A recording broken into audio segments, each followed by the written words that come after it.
Welcome back to the USA Only expansion team. We're going to go into year number 3, years 1 and 2. We're pretty good. We ended up making the playoffs in both of them. Year 1, we had a pretty deep run to the conference finals. Year 2, knocked out in the first round, so we're looking to rebound, but our team's got a lot better, and we have a draft to get into right now. Not a whole lot of draft picks for us. We traded a lot of them away, and I think our first one is actually in the second round. We don't have a first-round pick this year. Maybe even later than that. 160 is our first pick, so we are going to go ahead and just take American-born players again. The draft is not really the focus of this rebuild, of this expansion team. We've been trading a lot of picks away to get good players that are already around in the NHL. So I'm just going to take care of that, and then we'll get into re-signing some contracts. We're going to look at free agency. We should have a little bit more money this year than we did last. Then we'll play out Season 3, Season 4, see if we can't make a run at the Stanley Cup. Looking at our contracts this year in the re-sign period, there's a couple contracts that I want to take a look at and see about re-signing them. I might have to make some decisions here as we move forward.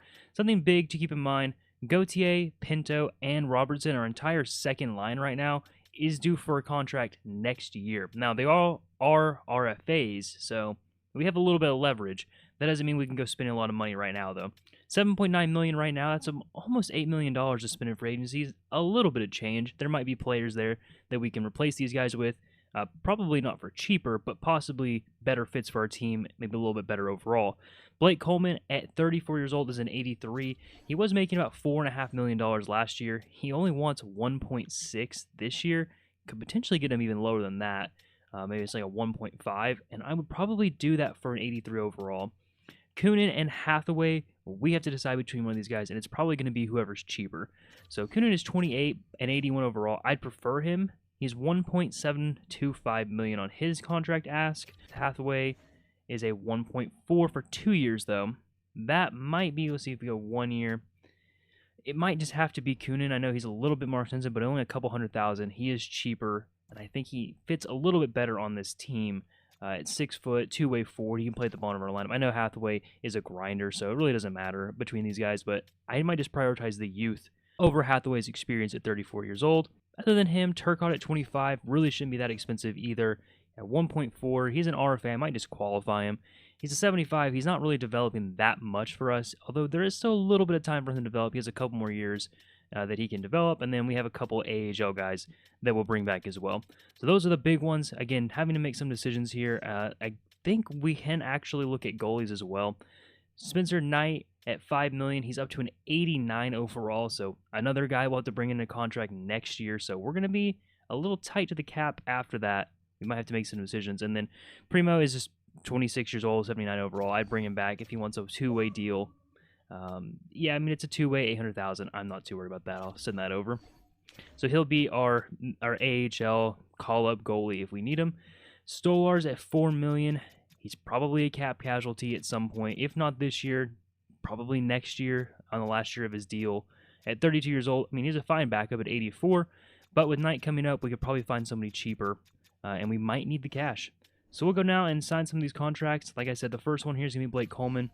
I'm really not too, I think that's a fine contract for him at 1.5 if I can get him there. It's a little bit low, but we'll send that over and see what he says about it. Kunin is the guy I want to prioritize here over Hathaway. Let's see if I can bump him down a smidge. Maybe I can do like a 1.65 just to save a tiny bit of money. Again, bottom of the lineup kind of guy. We'll leave Hathaway just in case. Eric Johnson has a 7D is here as well. Go ahead and look at him. Just 1.9. I don't think I want to do this right now. I'm going to let him walk at 38 years old. Potentially could bring him back in free agency if he's still around, or find somebody just to replace him again. Just a 7th D for ups. Although, that's not an expensive deal by any means, but at 38 years old, I'm worried that he will go down in overall significantly next year after signing that contract. And then Turcotte's RFA is only $880,000. I might just go ahead and qualify the RFA on him. That way we have him for one more year and see if he progresses, and he can be somebody we'll look at next year. Going to take care of the AHL guys, and then we'll sim out a couple days and see if these contracts are signed. First re-sign is Blake Coleman, back on a pretty good deal for the veteran forward. Kunin is also back. He had another veteran forward on a pretty nice deal for us. I believe that might be the only ones that I have waiting on guys that I actually am going to bring back. So that will mean that Hathaway, his role is probably just gone on this team, as well as Johnson. So we'll let both of these go to free agency, release their contracts. And that puts us at $6.66 million to spend. Now, the only person I'm waiting on here is Turcotte to accept his qualifying offer. I think he should. So if that gives us any issues, then we'll address that. But if not, we're going to be on our way to free agency with about $6.5 million to spend. Potentially could ship out some of these players like Stolars if we need a little bit more money to spend. The free agency class this year is a crazy one. 296 overalls lead the class with Panarin and Makar. Panarin obviously a little bit older, 34 years old here. Makar still only 27. He's asking for $17 million. Obviously not American, so even if we had the money, we wouldn't offer him. Unfortunately, though, there really isn't a lot of Americans here at the top. So McCann, Batherson, Sagan, Carlson, they're all non-American. O'Reilly. The first American is Chris Kreider, and I actually really like Chris Kreider for this team. An 87 overall. He only wants $4.4 million. I like his abilities here. I mean, he's a power forward, which we have a couple of those already, but he can score a little bit. His puck skills are pretty good. His shooting's a 4. His physical, though, is a 5, which would be really nice. He still has a superstar ability here at 35. Now, obviously, it's a bit of a riskier deal with him being so old. He could drop off pretty significantly moving into the season, but his role of third-line scoring forward means that even if he does drop off a little bit, we can stick him on the third line and still get pretty good chemistry. Another team is interested, but I think I'm going to try and get in on a negotiation and sign him to a deal. Jason Zucker is the next American here, and he is pretty good as well. 87 overall is a really good overall for him. Second-line forward still. 2-way forward, we already have a 2-way forward with Shane Pinto. Now, I know we have other power forwards as well, but I like the skill sets of those power forwards mixing together more than I like throwing a couple 2-way forwards together. And he is much more expensive than Chris Kreider at $7 million for only 1 year. He is a year younger as well. But just going on the list here, you can see not a lot of American-born players, although some ones that I really would like. I mean, Nason is American-born. At 3 years, 6.3 for a 33-year-old. I'm not interested in 3 years necessarily, but maybe a year or two. He is a grinder, which should be kind of fun to throw up in the top of our lineup. And just, again, 4.5-star physical. So trying to make this team a lot harder to play with in the playoffs. So that's an option as well. He's more expensive than Kreider. So again, just Kreider's going to be a really good deal if we can sign him. Jamie Benn, Morgan Frost, Siplikov. Kopp is American. 4.9 for Kopp is not too bad. I'm looking for something that's not exactly a 2-way forward, but wouldn't be a bad consolation prize if we strike out on some of these guys at a pretty okay deal at 4.9. Again, we have $6.5 million to spend right off the bat. We could clear up a little bit more if we need it. So I think the guy I'm going to start with is going to be Kreider, and then we'll move down from there and see. We do need to pick up a 7D as well. And just looking at goalies, I was trying to see if maybe there was somebody that we could bring in to replace Stolars. And there really isn't. Dustin Wolf is here. I would love to bring in Dustin Wolf. But, I mean, at 86 overall, he's just going to compete with Spencer Knight, 25 years old. I really don't think we need to bring in somebody like this. And he's an RFA, which would make it really difficult to bring him away from the Calgary Flames, even though I do think 6.7 is a good deal for him. Bob Rossi is here, obviously. Bob Rossi is not American, but that would be a fun storyline to bring in. 37-year-old Bob Rossi. Just a lot of not Americans here. I think the first American after Dustin Wolf is all the way down to Jack Campbell at an 80 overall. That is what I'm going to do with free agency this year. Kreider will be up first. Let's see what kind of contract I can offer him. For Kreider in the negotiation, I was able to pry out that he is getting a $4.9 million deal from the Carolina Hurricanes, 2 years as well. So I'm going to go with a 4.7, which is a little bit higher than what he wants, but offering a modified no trade clause, a 50%. So that's 17 teams. Again, I'm not too concerned about the team because I could always make a trade work with that. And if we can just get him for 4.7, I think that would be a great deal for an 87 overall. He immediately accepts, so that is a really good pickup. That leaves us with $2.9 million. That's going to be reserved to a 7D option. I'm going to go search out one of those, and then we'll see what we have left. And that 7D position is actually going to go to Zach Bogosian. So bringing back Bogosian, he only played for us for a short time. Getting him on a 1-year, $2 million deal, or hopefully getting him. Going to send that over. Another 50% modified no trade clause just to add a little bit something to it. Hopefully that is enough. Hopefully that is enough to bring him in. We're going to send out a couple days and just see if he agrees, and if not, come back in for that 7D. It's going to take up most of our cap space right now, but I think our team is looking a little bit better again. Just small improvements, and then we'll see what the contracts look like next year for Pinto, Gauthier, Nick Robertson, guys like that. Bogosian is back, so that's going to be it for our free agency period. Now, I just look at Turcotte since he is still hanging around in the qualifying offering of his RFA status. So might take a look at him and bring him back on an actual contract. We'll see what he wants right now. Nobody's offered him so far, so he might just end up signing the qualifying offer anyway. Circling back with Turcotte, and he's just interested in a two-way deal now. He's kind of brought his expectations down to a $900,000 deal, so we're going to go ahead and send that over for him. I think that's fine. That'll be it. Let's go ahead and sim forward now to the start of the next season, take a look at our lines, and get Season 3 underway. Here are the lines for year number 3. Robertson, Cooley, and Tuch on the first line, just like last year. Robertson and Cooley have both progressed really, really well. Cooley up to a 90 overall now, with a gold X Factor loaded up on abilities. This top line is Gauthier, Pinto, and Robertson on the second line. Gauthier is coming along really nicely as well, an 87 overall now. Pinto, 84, is still pretty good. I would say I'd like a little bit more progression out of him at 25.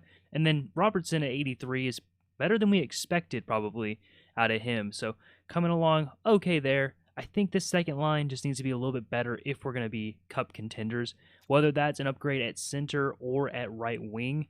Either one of those positions, I think, could use it, and that would probably make us a more competitive team. Now, I think we're good. I think this will just really help us out. Kreider, Coleman, and Lizotte on the third line looks really nice as well. Kreider fits in like a glove on the third, gives us a little bit of depth, a little bit of physicality down the left side. Coleman hanging around still on this team at 34 years old. Still, I don't mind him on the third line at an 82 overall. Lizotte at an 80. And then Kunin, Paling, and Iafallo on the third line. I could switch some of these guys out, maybe do something like that where Kunin plays on the third line. That will keep that depth on the bottom line and still make us a little bit better on the third line. Iafallo at an 82 overall playing on the fourth line is really good. His contract's pretty bad, though. I mean, I wouldn't say bad, I guess. But at 3.6, a bottom line player making that much is a little tight for our cap situation right now. He potentially could be on the move this year. And the defense is really good as well. Harley and Fox make up one of the better pairings on the top line. Fox at 94 with the gold X Factor. Harley an 88 loaded up with abilities. Miller and Pesci on the second line. Miller gone down a little bit. He was an 85 last year, so a couple overall down. Need to keep an eye on that. If he continues, this is a contract that is immovable for me at $6.5 million over the next 5 years. I'd like for him to progress, but if he's going to keep going down or stay at this, he might be on the move to find a little bit of a better fit. Or maybe Lacombe progresses as well. An 83 and an 81 on the bottom pairing with Perunovic. Really good depth. And Spencer Knight is the stud he was for the Blackhawks in my other rebuild. 90 overall, loaded up with abilities. Would love for him to get a gold ability, but can't complain right now with his progression.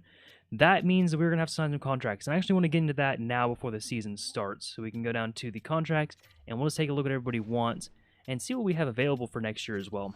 First up, I'm going to look up is Cutter Gauthier. 6.6 is really not that bad. He wants it for 3 years, an 87 overall. That is a doable contract. He'll still be an RFA as well once his contract is up. So that's probably something I'm willing to sign right now. I just want to check out the other ones before I make that decision. Pinto does not want an extension with us. 3 years, 6.1. I don't think that's that bad either. It's a little high for his overall right now, but if he continues to progress, I think it's worth it. So that's a little bit of a trickier situation, I suppose, on him progressing. Nick Robertson, he's making 1.6. He wants $3 million for 1 year. It's not too bad. I mean, 25 years old, 83 overall. Even if he drops down to the third line, he's a good scoring option for us on the third line. So probably a contract that I'm interested in signing as well. Iafallo as well, and he's a contract. He is up for an extension. He had 3.6 on his last deal, and he wants 2.2 now. At 82 overall, that's not too bad of a deal. I might end up keeping him around as well, unless we trade him this year for an upgrade. That is definitely part of the equation here for him. Perunovic at a 2.1. He's on our third pairing, but he's been pretty good on the third pairing. And at 2.4 for the next 2 years. That is a pretty good deal for a depth defender at 28 years old. He's an offensive defender as well, so it's something that we kind of need down the lineup for us. Blake Lizotte really hasn't progressed very much at all. 28 years old already. $800,000 for 2 years on a two-way deal, though. I mean, that's a really good deal for him. So I'm going to go ahead and just sign that. Why not? That'll take him a little bit down on his current contract as well and just be a depth piece for us. Paling does not want an extension. He really hasn't progressed either. 2 years, 1.9. I'm going to wait on this one is probably till the end of the year. And then Foligno, I doubt comes back. He's falling down a little bit on his overall. 38 years old. I'll just wait to sign him. Spencer Knight is the big one, of course. We're going to take a look at what he wants. 7.8 for 1 year. I obviously would like to get him for more, but it goes up pretty heavily, up to 10.9. Now, maybe with no move clauses, we could get that down some, but it's going to be a hefty deal if we want to do this. The question is, do we want to wait, or do we want to sign up for 1 year? And that'll push his RFA status away. He'll be a UFA after this. He could leave. I'll wait on this deal. We might just have to see what we can get done on the RFA. But that's going to be tricky, of course. Solar's, I've been talking about this for a while now, $4 million. That could clear up a good amount of change for Spencer Knight's contract if we need to do it. But first up is Cutter Gauthier. I'm going to try a 3-year, $6 million deal. This would be a crazy good contract if he signs that. So he'll think about it for a couple days. Pinto, I'm going to wait on. Nick Robertson, I'm going to go ahead and come in and probably not sign this right now. Just he's an RFA after this. $3 million's a little steep, and potentially he gets pushed down the lineup a little bit if we bring in a second line forward. I have Follow as well. I'm probably going to wait on at 2.2. I mean, that's not a bad contract, but I just want to see what we have left over from the Spencer Knight and the Gauthier, the Pinto contracts before I bring him back. Perunovic, I am going to go ahead and sign this I'm going to try and bring it down a tiny bit, maybe like a $2.4 million deal for him. That gives him about a $300,000 range, but it's still a pretty good contract for somebody like him on our bottom line. So I just need to sit out a couple days and see what Gauthier says about his deal, and then we can kind of go off of that and see what the other guys are willing to take. Gauthier is back. He said the years gave him some pause, even though that's what he was expecting. But either way, $6 million for Cutter Gauthier. His progression right now up to an 87. Should continue to get better as well. I think that's a really, really good deal for us. Now, at the end of it, he'll be an RFA, so we have a little bit of leverage on him. But I just really like the way he fits in on this second line and potentially even the first line in the future. As Tuch gets a little bit older, Gauthier could slip in on that side. Well, I don't know. That could be a good first line option for us as well. And for Shane Pinto's deal, I'm actually going to try and do a modified no trade clause on a couple of years. It'll expire at the same time that Gauthier's does. He's an 84. I'd like to progress him a little bit further. He got up to like an 86 last year, so he definitely has the potential, and he could be a good second-line option for us. But at 5.2, even if he kind of caps out at 84, 85, that's still not too bad for a 25-year-old. So we'll go ahead and send that over and see if he's interested. Now, he doesn't want an extension, so we'll see what he says. The rest of these guys, I'm going to wait on. Spencer Knight, I will check out throughout the year just to see if anything changes here. And it did already. Spencer Knight now wants a 7-year, $7.9 million. I mean, if I throw in no move clauses, I could probably get this a little bit cheaper. And I really can't think of a reason we want to move him at this rate. I mean, if we can get down to like a 7.25, that would be good. I mean, we can go even lower than that. So Spencer Knight at a 6.75, a full no move clause all the way through the 7 years.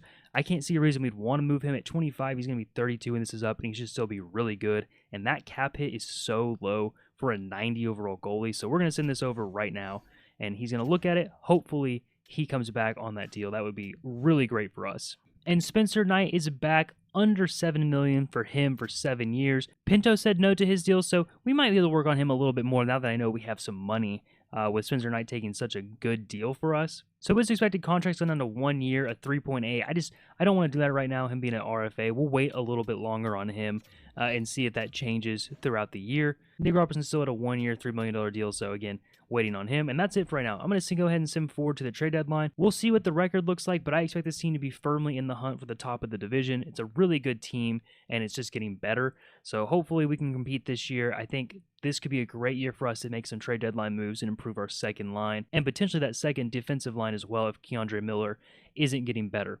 That's what we're going to do right now. Send forward to the trade deadline, and I'll see you guys there. Right before the trade deadline, we are 43, 18, and 1. So those overtime losses we had the last couple of years have really dried up this year. 87 points is good enough for first in our division and right up at the top of the league. The Panthers lead the Atlantic with 87, the Stars lead the Central with 89, and the Oilers lead the Pacific at 84. So we're right up there, probably second or third in the league. So we'll take a look now. I just want to see, I'll look at contracts and just look at general stats really quick just to see, what's working. So we're second in goals for, we're third in goals against. Our power play is second, our penalty kill is third. A great team. I mean, every facet of the game right now, we are dominating. Looks like Jason Robertson is leading our team in points, 97 points through 62 games so far. Cooley has 82. Robertson's at 47 goals as well. Huge year out of him. 68 points for Alex Tuch. Adam Fox having a really good year, over a point per game, 63. in 62, 55 assists for him as well. Pinto is having a good year as well, 49 points in 62 games, 20 goals, 29 assists for him. Take a look at what he wants on his contract, but it might be worth it to bring this guy back. He is doing really, really well. Kreider was a good signing at 31 points in 62 games. Take a look at our goalie really quick. Spencer Knight at 913 and 279 is a great year, and Stolar's a 924 and a 224 as a backup. 12 wins, only 2 losses for him. It's going to be hard to trade this guy. I know he's not going to play a ton in the playoffs, but my God, what a season. So we're going to hop now into the contracts. I just want to take a look mostly at Pinto, but some of these other guys as well and see what they want now. Pinto still doesn't want a deal. Hopefully he's being reasonable though. 3 years at $6.6 million. Maybe we can get him into like a modified no trade clause, maybe 50% and bring this down to like a 6.4, 6.3. And we're going to do a 4-year, $6.3 million deal, 50% no trade clause for Shane Pinto. Going to send that over to him. Hopefully that's enough to bring him back. Nick Robertson, he wanted 1 year, $3 million last time. Now it's up to $5 million for 2 years. Just don't see it in the cards right now for Nick Robertson on that deal. Potentially later on. Blake Coleman is making $1.5 million right now. He wants to go up to $1.7 million. I'm not comfortable doing that. I would keep him at his current AAV at 1.5 for 2 years. I'm not sure that's enough to bring him back, but we'll go ahead and send it over. The rest of these guys, Iafallo, Kunin, I mean, these are guys that I'm not super, thrilled to bring back for another year. I will if they're good deals, but I'm not really looking at it that much. Turcotte as well. We've already had a deal out for him as an RFA, so we'll go ahead and let these guys roll out. And again, hopefully that's enough to bring back Shane Pinto on a pretty good deal as well. Now we're going to roll into the trade deadline. And again, I think we need a little bit of improvement. Nick Robertson just isn't good enough for that second line if we're going to be a true contender. So looking for a right wing, looking for a center. I'd even do a left wing if it fit the team well enough. But I'm just going to be looking for a good young player to fit in there. And then one more thing, Keandre Miller just really isn't progressing very well. He's still at an 83 overall last time I checked. We'll go ahead and give it another look here and just see what he's at. But he was in 83 overall at $6 million. I mean, it's over $6 million. It's like 6.5. I just don't know if this is worth it. So we'll take a look around. He might be the best option we have, though. So we'll see. But I think an upgrade at the second left D position and then an upgrade at the second line center or right wing position will really help this team out and make us true contenders. But I mean, you can see we're a good team, one of the best in the league. Just scrolling through on the teams and just checking in here to let you guys know that Cale Makar went to the Dallas Stars as well. So now they have Mikko Rantanen and Cale Makar. The defense is insane. Heiskanen, Makar, Lindell, Lundqvist. I mean, ridiculous. That's it. I'm not going to make a trade on this team, but wow, what a defense core. And their forwards are pretty good as well. Rantanen, Hintz, Johnson on the top line, Duchesne. They brought in Laine. Yeah, I mean, a really fun team here, but that was fun. Makar and Rantanen both from Colorado to Dallas. Interesting deal here as we try and swap out Turcotte for Zegras at the end of the deadline. 2 seconds and a third. I'll get into it more afterwards, but I just want to try and get this deal to go through before the end. We only have about 30 minutes left on the deadline. So I'm going to throw in a 4th round pick. A lot of draft capital to give up, but I'm going to try and get this to work because I think this will be a good improvement on our team. So 3 second round picks, a third, and then Alex Turcotte is going to be the deal for Trevor Zegras, and I'll get into that after we get out of here. I'm going to try and make a quick trade for Keandre Miller if I can find him, but we're running out of time. I've been striking out with the trade so far. And that'll do it for the trade deadline. So really only one big trade. Keandre Miller just didn't get traded in the trade deadline. I couldn't find anybody to take him. But bringing in somebody like Trevor Zegras, he is a center left wing, so we're going to have to play him out of position probably. But he's so cheap at $3 million, and he's just a little bit better than Nick Robertson is right now. Now Robertson probably drops down to the third line and lets Zegras play on the second line. His playmaking ability is really good. He's still really young at 25 years old. He can still progress. And we gave up quite a bit to get him, so I probably want to bring him back if I can in the next couple years. But I think, he shows a little bit of prowess here at an 85 overall. Nick Robertson an 83. Not quite the upgrade that I really wanted, but I couldn't find anything else during the trade deadline that fit our team. A lot of Americans just have no trade clauses, so I wasn't able to get anything done. So I'm going to slot him in now. We'll take a look at our lines and see how everything puts together now that we have somebody like Trevor Zegras. Here it is with Zegras slotting in on the second line. It makes us look pretty good. Nick Robertson dropping on the third line makes that a really good third line, an 85, an 82, and an 83. Good scoring depth out of them. And then Pinto and Gauthier get to play with a playmaker in Zegras. 4.5 puck skills is really good and the best on the line. Scoring wise, they all have about 4 stars, 3.5 stars for shooting. So it might be a little difficult to actually put the puck in the net. So we'll have to see how that line does in terms of scoring. But Pinto's having a great year. Gautier's having a good year. Hopefully Zegras can slot in with them and have a great year as well. So I'm going to go ahead and sim now to the end of the year. We should be a lock for the playoffs, and we'll see what kind of damage we can do when we get there. I'll probably stop here when Pinto and Coleman have their decisions so we can see what they want to do, if they want to sign for a longer-term contract with us. But that's going to be it for right now. Let's go ahead and sim out the rest of the year, see where we land. And Coleman is back on his deal, so we extend the 35-year-old. Pinto is not interested right now in the current contract, so we'll try again towards the end of the year and see what he wants to do with us. Now, he is an RFA still, so we can really, push that out a little bit longer. We can qualify him. The owner isn't happy with us not improving the top 4, and, I'm not happy with it either. We'll see how we do in the playoffs, but that's going to be a weakness of our team if we can't have some improvement from Keandre Miller. At the end of the year, and we did make the playoffs. We'll take a look at the standings and see where we finish in our division. At 51, 28, and 3, that's good enough for second in the division. We had the same amount of wins as the Hurricanes, just they racked up a lot more overtime losses than us. We really flipped the script on the overtime losses this year. We had double digits last year, actually the last 2 years. This year, only 3. That probably cost us first in the division, but we'll take second. Looks like we'll match up against the New Jersey Devils, who are third in our division. 104 points for them, 46 wins, 24 losses, and 12 overtime losses. The Florida Panthers win the President's Trophy with 55, 21, and 6. It's 116 points for them. The Oilers, the Stars, the Hurricanes, and then us in 5th round out the top 5. A pretty good season out of most of these teams that we expect to see at the top of the standings here. I mean, actually, this is an exact rematch of the top 4 for this current year. The Panthers, Oilers, Stars, and Hurricanes all made their conference finals this year in real life. For player stats, Jason Robertson shattered his record for best season at 120 points, 57 goals, 63 assists. He was a plus 42. A terrific year out of Robo, up to a 92 overall for us. Logan Cooley had a great year as well, 103 and 79, 26 goals, 77 assists, a plus 30. And Alex Tuch rounds out the big 3, 87 points in 73 games, 25 goals, 62 assists, and a plus 26. That top line was moving. Adam Fox, 84 points in 82 games, over a point per game for him, 73 assists, 11 goals. A terrific year out of our franchise-level defenseman, 94 overall for him. Zegras came in and was 5th in scoring, 66 points in 82 games, 31 goals, 35 assists. Now, how much of that was on this team and how much of it was on the previous team in the Philadelphia Flyers? Hard to say. He did end up with a negative 17, so I have to imagine a lot of that came from the Flyers, as we really don't have a ton of negative players on this team. Nick Robertson put up 66 points in 81 games. A great year out of Nick Robertson. We moved down to the third line, and it seems like he continued scoring. Added some really good depth for us. Shane Pinto at 63 points in 82 games. Gauthier, 62 points in 80 games. 26 goals, 36 assists out of him. And Kreider came in and put up 42 points in 82 games. 21 goals, 21 assists. Really good scoring depth for us. Robertson's going to lead us in goals at 57, obviously, but Zegras and Robertson both put up 30 and 31. So the Robertson brothers in our top 3 here for scoring, in terms of goal scoring. Logan Cooley with 26, matches Gauthier with 26, Alex Tuch at 25, Pinto, Kreider, and then Fox. I think we are a much more balanced team right now than I expected us to be, especially a couple years ago when I first looked at this lineup. We have really filled ourselves out. Knight had a great year, a 910 and a 283. Nothing that's earth-shattering, but pretty good year. 35 wins for him, 4 shutouts.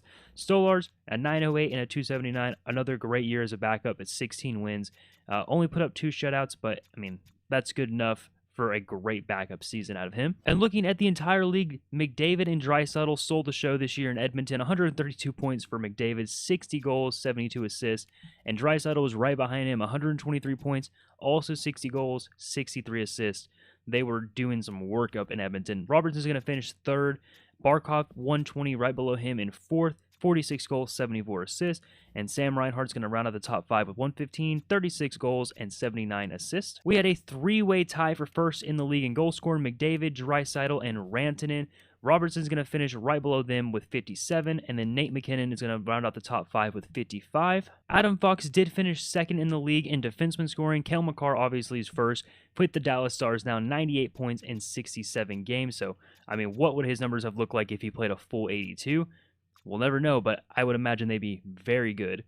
Looking at the goalies now, the winningest goalie in the league was Bob Roski at 38. He put up a 903 and a 272. Skinner right behind him at 44 wins, a 905 and a 300. Freddie Anderson's going to put up a 921 and a 262, a terrific year out of Freddie. Joseph Wall, a 905 and a 298. And then Jake Ottinger rounds out the top 5 with a 911 and a 266. And that's going to do it for stats. We're going to take a look at our first round matchup being the New Jersey Devils. We'll sim out the first 3 games. This is a season that I think we really should compete for the Cup, so we're going to watch these games a lot more closely than we have been, and we'll see what we can get done in the first 3 games of this series. Game number 1 is a 3-2 win. Game number 2 is a 4-1 win, up 2-0. And game 3 is a 2-1 overtime win, up 3-0, threatening to sweep the New Jersey Devils in round 1. A good turnaround from last year, losing in 5 to the New York Rangers. They are going to push another game out. We'll see if we can close this out and get our boys some rest before the second round. We cannot. They're going to push a game 6. We desperately need to hold on here and don't go to a game 7 in the first round. We will win in overtime 3-2.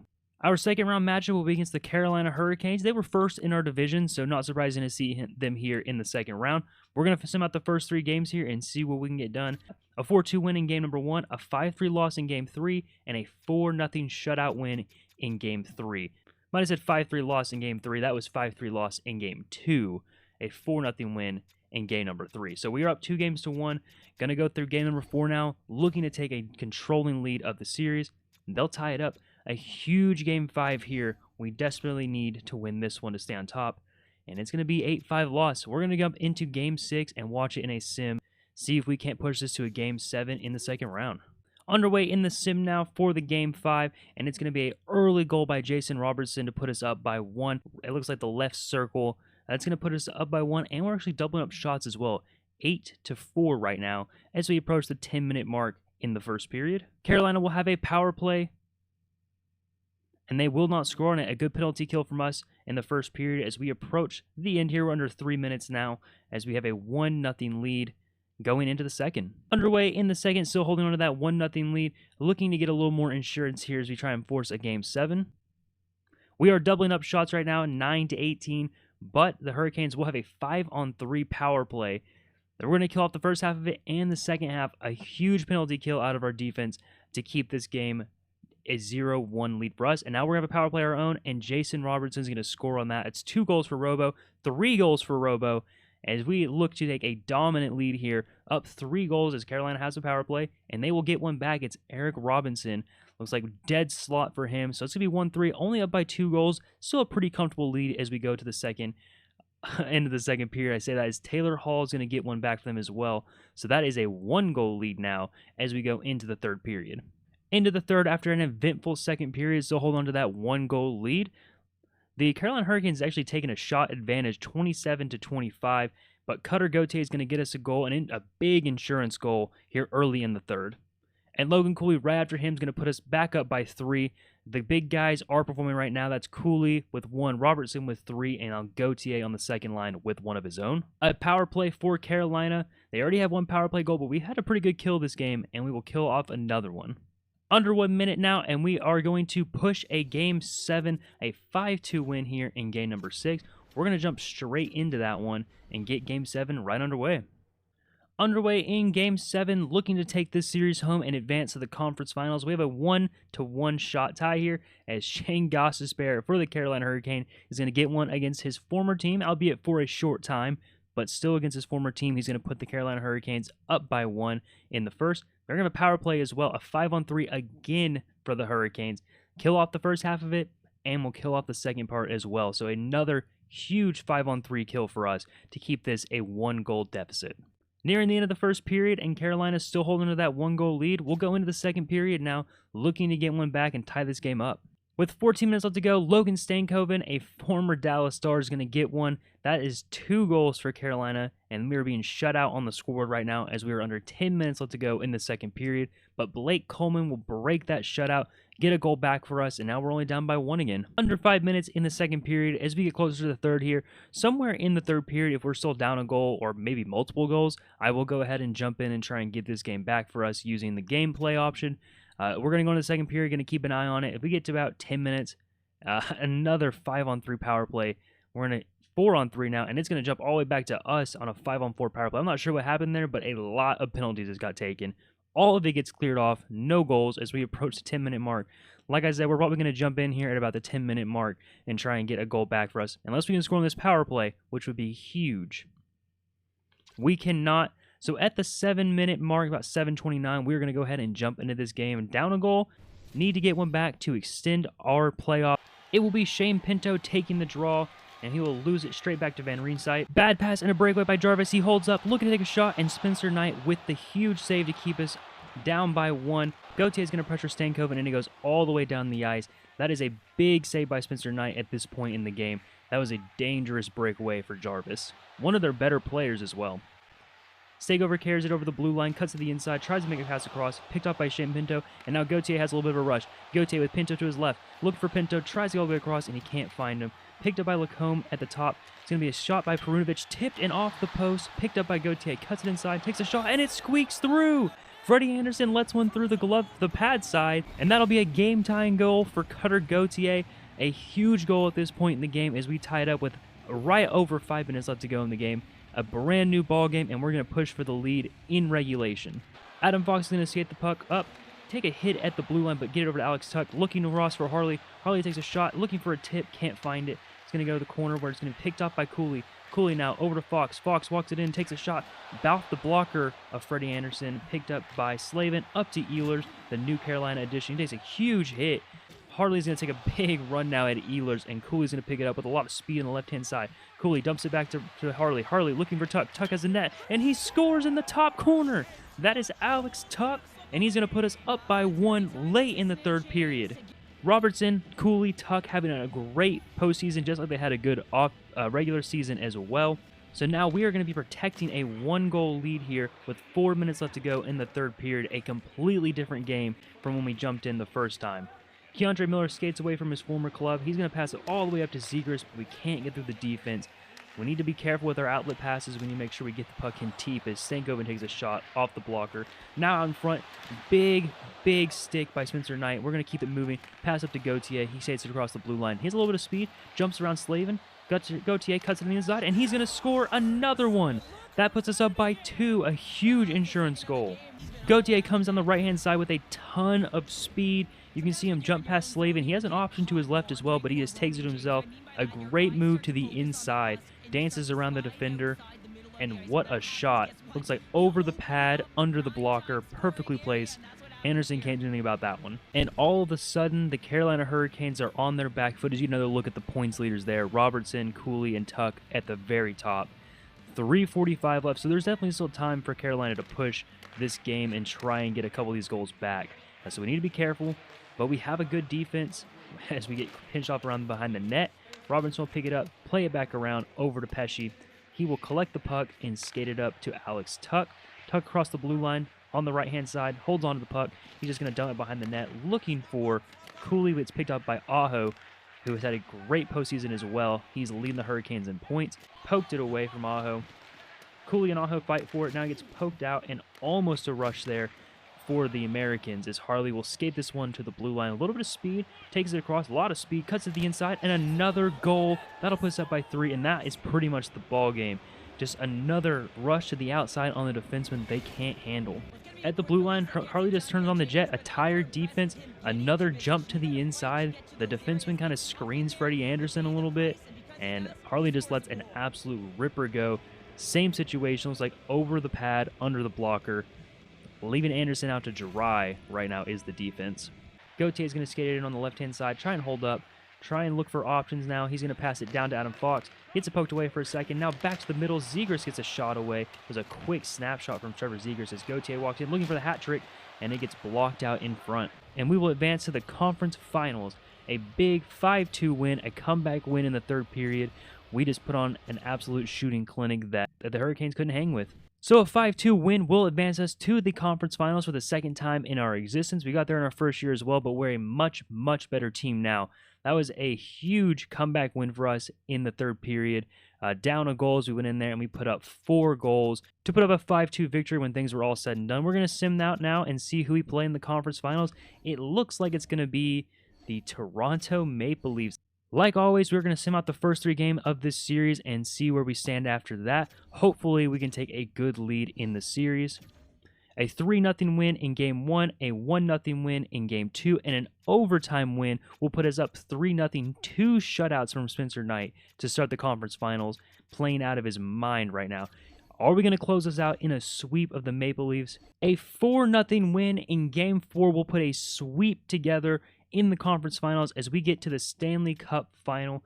Get some rest for our boys. We've had a lot of good health so far. As we wait to see who we play, it's either going to be the Oilers or the Jets. Jets did win the Stanley Cup last year, so I would like to play probably them because the Oilers had the 2 leading scorers in the regular season. But at this point, just happy to be in the Stanley Cup final with this team. And it will be the Edmonton Oilers in the Stanley Cup finals, so we are going to sim out the first 3 games like we do with every series and see where we stand. Hopefully, we have a good lead in the series as we approach Game 4, and we can go for a victory in the Stanley Cup final in year number 3. Game 1 is a 3-0 win. Game 2 is a 10-0 win, so 2 shutouts to start the series once again from Spencer Knight. He's putting up a Conn Smythe level performance, at least in the last 2 rounds. A 6-2 win in Game 3 will give us a 3-game lead in the Stanley Cup final. We're going to go ahead and jump in, see if we can complete a sweep. We'll watch this game in the sim as we approach the end of our season and a Stanley Cup victory for the Americans in year number 3. Underway in Game 4 as we look to close this series out and hoist the Stanley Cup. Not a lot going on so far in the early game. Only 1 shot on the net as Ryan Nugent-Hopkins is going to get one for the Edmonton Oilers on their first shot of the game. A power play, and Robertson will tie it up. A huge power play goal from him. He has been great this postseason as Pat Maroon gets a shot deep from the wall, and that's going to sneak through Spencer Knight. A 2-1 lead. Now it's going to be a 3-1 lead as Jake Wallman gets another deep shot. This one on Anthony Stolarz. I don't know if Spencer Knight got hurt or they pulled him, but that's something to watch for sure as we move forward. Spencer Knight has been great for us in this postseason. Into the first period, and the Edmontons still have that 2-goal lead. Definitely looking to get a couple back here in the second and not go into the third down by 2. As we have a power play, and Chris Kreider, the free agency acquisition, is going to get one on the board for us. That's 2 goals for us now as we're only down by 1. About halfway through the second period now. The Oilers are vastly outshooting us though, 20 shots to 12 as we have another power play. Can we go 3 for 3 on the night? We cannot. The Edmonton Oilers will kill that one off as we approach the 7-minute mark in the second period. Another power play shortly after that, a 5-on-4. They'll kill that one off as well. So we're down to 50% on the power play tonight, but we have a couple big goals on the power play as we get close to the end of the second period. Start of the third period, still down by 1, and I'll jump in if we're down by 1 or so. But Ryan Nugent-Hopkins is going to get his second of the game, and that'll put them up by 2. Being up 3-0 in the series, I'll probably let this one play out unless it is very close at the end as Nick Robertson. So the Robertson brothers accounting for 2 goals in this game so far. Another big power play for us, and Edmonton will kill that one off. So they let 2 power play goals in early, and they really shut it down since then. But the power play is back. Another big Edmonton kill. As we approach the 3-minute mark, 2 minutes, I'm going to go ahead and jump in for the last 2:41. May not be able to pull this one back with such a short amount of time, but we are up 3-0 in the series. Can't get it done now. We have a couple more games to get it done before it becomes dire. Logan Cooley will be on the face-off, and he will lose it back to Nurse. Takes a big hit from Tuch as Hyman gets it across the blue line. Holds on to the puck, picked up by Adam Fox. Jumps around, up to Cooley. Cooley on the right side. Going to cut to the inside. Cooley with a shot, and Skinner is there. Cooley was looking for that top corner, but he shot it straight into the logo. Jason Robertson does lead the entire playoffs with 30 points. Amazing performance out of him. A great pickup early in our franchise history. as we traded for him. Thomas Harley now at the blue line is going to pass it over to Fox. Fox looking for a tip, and he goes straight through a screened goalie, and is going to get in the top portion of the goal, and that will be a huge game-tying goal here. It's a point shot. Thomas Harley dishes it over to him. He gets it past the first guy, and it's just a screen. Stuart Skinner. It looks like Logan Cooley camped out in front. He couldn't see anything, and it goes right into the top corner. I mean, a perfectly placed shot from Adam Fox just beats the glove. So suddenly, this is a brand new ball game with about 2.5 minutes left to go in the game. It is tied up 4-4. Picked up now by Draisaitl, off, and now the Oilers have the entire pressure meter all the way filled up as Tuch tries to skate this one out. Up to Adam Fox, he'll go across the blue line. Fox to his own blue line. Fox looking for a shot, and Skinner will get that one with the glove. Looking for that same spot that he scored the goal from, but definitely no screen this time. There's about a minute left to go in the game. It'll be Pinto on the faceoff against McDavid as McDavid, Draisaitl, and Savoie are out on the ice. That one's going to be won back by the Americans, but jumped by Savoie. He'll take it up as Gauthier delivers a hit to him and gets it back in the offensive zone. Gauthier looking for Zegras, a backhand, weird shot, and a delayed penalty is coming up against the Edmonton Oilers. That puck's going to go all the way down. We're going to skate to pick it up. Pesce's going to beat him to the puck, passes it up to Pinto, gets poked away, and he finally gets touched by McDavid. A huge power play here is interference against Evan Bouchard with under a minute left to go in regulation. And we look to take this one in regulation and lift the Stanley Cup with a goal right now. Cutter Gauthier will lose the faceoff, back to Skinner, gives it up to Maroon, over to Adam Henrique, takes a hit, pulled off the puck by Chris Kreider, over to Nick Robertson, across the blue line. Robertson looks in the middle of the ice to Gauthier, does a spinorama, and Henrique is going to pick the puck off as he skates it down the ice. It is a 4-4 game. We definitely still have to be mindful of the shorthanded goal as he gets picked up behind the net by the Oilers, kicked around a little bit, held onto by Pat Maroon as he skates it out. Matheson now, poked away by Zegras, gets it back. Now it's going to be picked up by Zegras, and they have a bit of a rush. Zegras now on the left-hand side. He's got Nick Robertson looking for him. Nick Robertson takes a shot off his pad, and now it's going to be up to Matheson. Matheson gets it poked away by Kreider. Kreider's going to go slow pass over to Nick Robertson, skates it back in the zone. He's going to look up the ice to Chris Kreider as the clock expires in regulation, and we'll take a power play into overtime of Game 4. The big boys will be on the ice here to start overtime. Logan Cooley, Jason Robertson, Alex Tuch, as it's won back by the Oilers. They'll try to hold on to the puck, kill off some clock here as Henrique skates in on the left-hand side. Makes a good pass back to Nurse, takes a hit and installs it behind the net. Now over to Henrique. Henrique up to Nurse. Nurse looking for a big shot, and Spencer Knight finds it with the pad. Adam Fox is a huge hit from Wallman in the corner, but it's going to be picked up by Robertson. Tries to dance around him, but he can't quite get there. Trevor Zegras across the blue line. Going to hold up, looking for Robertson at the point. Robertson now over to Fox. Fox circles around, over to Zegras. Zegras to Robertson. Over, looking for Alex Tuch, and he just can't quite get it to him. Now it's Robertson at the point. Gets it poked away, and now it's going to be a bit of a rush. Maroon's going to try and take it up, but Zegras does get back. Takes a shot, it's punched away by Spencer Knight into the corner. Picked up by Adam Henrique again. A good penalty kill so far as he gets over to Wallman. Zegras is going to poke it away. Up to Logan Cooley. Cooley has a rush. It's going to be Tuch on the left-hand side. Cooley getting caught from behind by Jake Wallman as he is absolutely out of gas here. Circles around the net, looking for options. It's Harley. Harley over to Pinto, back to Harley. Harley with a shot, looking for the tip from Tuch. But it's going to be Skinner with the glove save, and that's going to hold on to it with 6 seconds left to go on the power play. Faceoff will be won back by the Oilers as they look to kill off the rest of the power play. It's going to be Leon Draisaitl, puts it off of Robertson, but out of the box comes Evan Bouchard. Matheson skates it across the blue line. We are back to even straight over to Frederick. Frederick gets a shot blocked by Harley, gets it back, looking for a shot, and Spencer Knight picks it up with the glove. Going to keep it moving. Pass all the way over across the ice on Nick Robertson. Now Robertson in. Robertson looking across the ice, can't find anybody to pass to. Now as Chris Kreider's going to turn it back around. Chris Kreider on the right-hand side. Chris Kreider over to Robertson. Robertson takes a shot. McDavid, Draisaitl, and Savoie are on the ice. One back by the Oilers. A shot blocked by Gauthier. He's out of gas. Pesce's going to pick it up, though, and skate to the blue line.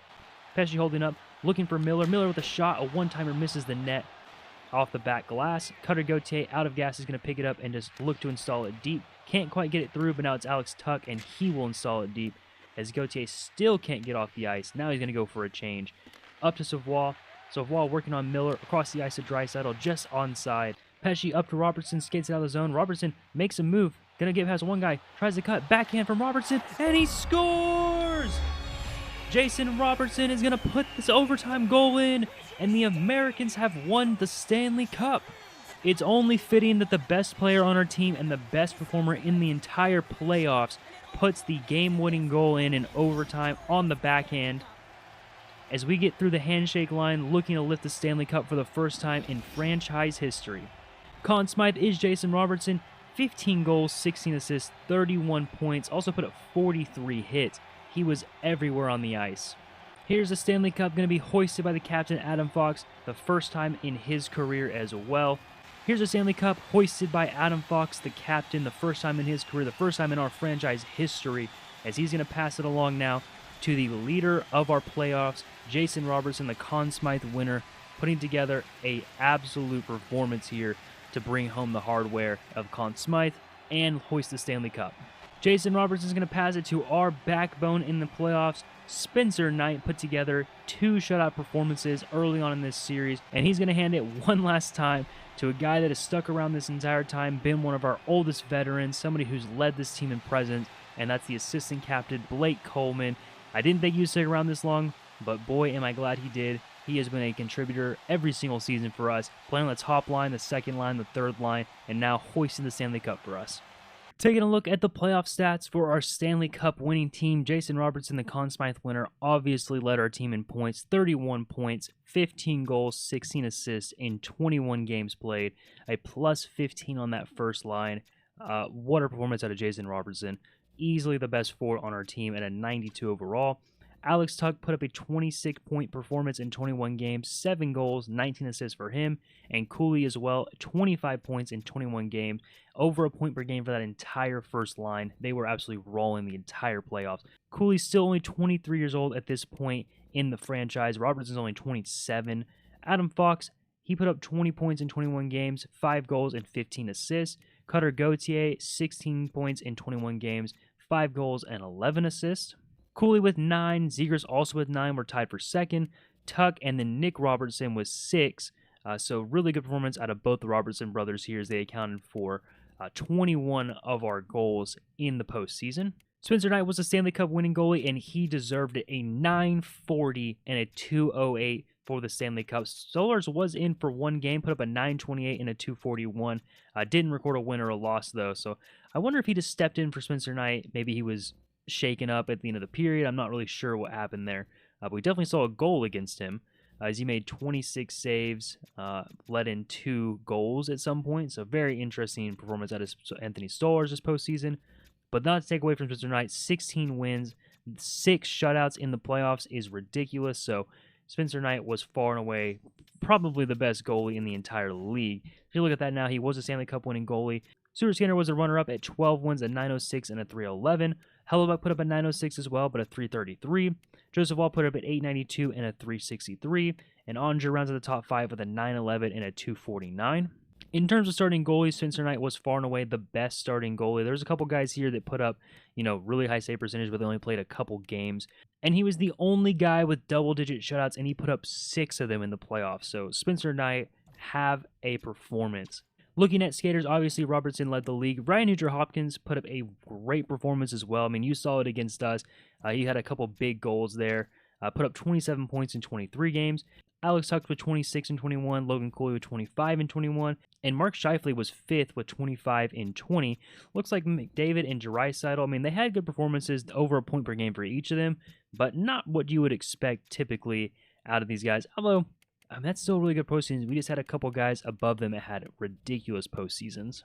Robertson did just beat Draisaitl for the goalie. He put up 14 goals. Kyle Connor also put up 14. McDavid with 11, and Nugent-Hopkins with 11 as well. Evan Bouchard was the best defenseman with 22 points in 23 games, but Adam Fox is right below him, 20 points in 21 games. Put up 5 goals, 15 assists. It was 3 goals, 19 assists for Bouchard. Looking at the awards, the Americans did bring home the Stanley Cup. Taking a look at the individuals, McDavid wins the Art Ross as well as the Hart Trophy. Norris is going to go to Cale Makar on the Dallas Stars. Lady Bean is going to go to Sam Reinhart. Calder's going to go to Tija Ginla in Utah. Conn Smythe will go to Jason Robertson. Vezina to Aiden Hill. Jennings is going to go to Markstrom. Bill Masterton goes to, I don't even want to try to do that, in San Jose. Jack Adams is going to go to Warovsky in San Jose. Selke's going to go to Crosby. Ted Lindsay goes to McDavid. and the Rocket Richard goes to Draisaitl. So a good year out of Edmonton, just couldn't quite get it done in the finals. And that is going to do it for episode number 2. It was a long season 3 for us. Only got one season in this episode, but it did end with the Stanley Cup victory for the Americans. So great season out of us. Obviously very excited for what's to come as we move into episode number 3. We'll get the next season underway. That might end up being the last season depending on how long that one takes. This is getting really close to the end of the run for NHL 25, so we'll be moving into NHL 26 in my next video after this series is over. So we'll see where that one finishes, but like I said, very excited to try and repeat with this team. If you like this video, make sure to leave it a like and subscribe so you can catch all my rebuilds just like this one in the future. As always, I appreciate all the support, and I will catch you guys next time.